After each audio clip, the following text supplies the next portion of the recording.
ಮಗನೇ ಶ್ರೀನಿವಾಸ, ಮಾತೆ ನನ್ನಪ್ಪನಿನ ಪಡೆದು ಕಾಡಿಗೆ ಬರಬೇಡಿಗಾಗಿ ತಿಳಿದವ ನೀನು. ಈಗ ನಿನ್ನನ್ನು ನೋಡುತ್ತಾ ಇದ್ದೀನಿ, ಮುಖದಲ್ಲಿ ಸಂತೋಷವೇ ಇಲ್ಲ.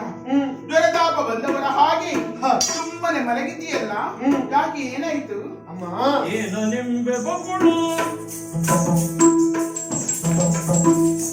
ಏನ ನಿಂಬೆ ಬೊಗಳು, ದೇವಿಯ ಪೇಳುವೆ ಎನ್ನಡಲ, ಏನು ದೇವಿಯ ಪೇಳುವೆ ಎನ್ನಡಲ.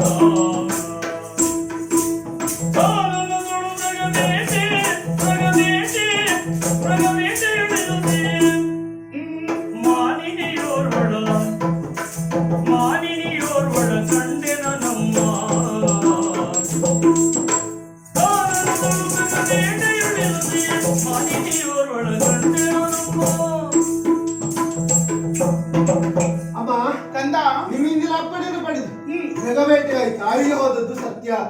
3 ಸುತ್ತಿನ ಬೇಟೆಯನ್ನು ಮುಗಿಸಿ ವಿಶ್ರಾಂತಿಯಾಗಿ ಒಂದೆಡೆಯಲ್ಲಿ ಕುಳಿತಿದ್ದೆ. ಹೆಣ್ಣೊಬ್ಬಳನ್ನ ಕಂಡೆ.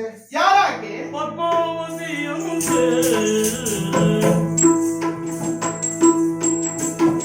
ಪದ್ಮಾವತಿಯಂತೆ ಬ್ರಹ್ಮನು ತಿಥಿಗಳಿದ ಕಾಂತೆ, ಬ್ರಹ್ಮನು ತಿಥಿಗಳಿದ ಕಾಂತೆ,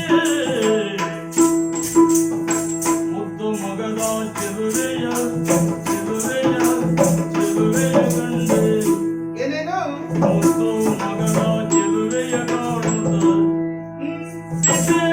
ಎಲ್ಲಿ?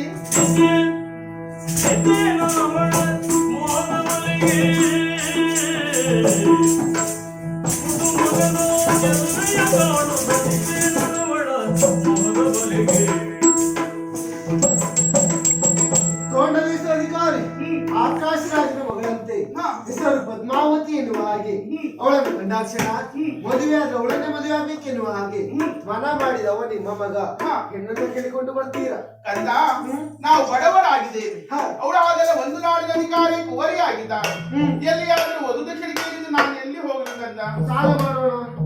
2-3 ವರ್ಷ ಆಯ್ತು ಸಾಲ ಕೊಟ್ಟು ಯಾರಿದ್ದಾರೆ? ಎಲ್ಲರೂ ಕೇಳಿದ್ರಿ ಅಂತ ಆಯ್ತು. ನಾನು ಕೇಳಿದ್ದೀನಂತಲ್ಲಪ್ಪ, ಕೆಲವು ಪರಿಸ್ಥಿತಿ ಆಗುಂಟು. ಹೌದಾ? ಇವರಲ್ಲಿ ಕೇಳುವ. ಪಾಪ ಅವ್ರು 5-10 ಕೊಟ್ಟು ಸಾಕಾಗ್ತದೆ ಅದು.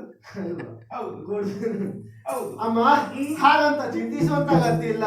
ಅಳಕಾವತಿ ಅಧಿಕಾರಿ ಕುಬೇರನಿದ್ದಾನೆ, ಆತನು ಸಾಲ ಪಡೆಯೋಣ. ಸಾಲವನ್ನು ತೀರಿಸುವ ಬಗೆ ಎಂತು? ಪದ್ಮಾವತಿನ ಮದುವೆ ಅಂತ ನಾನು ತಿರುಮಲೈನು ಅಂತ ಬೆಟ್ಟದಲ್ಲಿ ತಿರುಪತಿಯ ತಿಮ್ಮಪ್ಪನಾಗಿ ನೆಲೆಗೊಳ್ಳಲಿಕ್ಕಿದ್ದೇನೆ. ಆಗಲಿ. ಕ್ಷೇತ್ರಕ್ಕೆ ಅದೆಷ್ಟೋ ಮಂದಿ ಭಕ್ತಾದಿಗಳು ಬರ್ತಾರೆ. ಬರುವಂತ ಭಕ್ತಾದಿಗಳು ಕಾಣಿಕೆ ರೂಪದಲ್ಲಿ ಹುಂಡಿಗೆ ಹಣವನ್ನ ಹಾಕ್ತಾರೆ. 4ನೇ 1 ಭಾಗವನ್ನ ಸಮುದ್ರಾಜನ ಮುಂದಾಳತ್ವದಲ್ಲಿ ಕುಬೇರನಿಗೆ ತಲುಪಾಗಿ ಮಾಡ್ತೀನಮ್ಮ.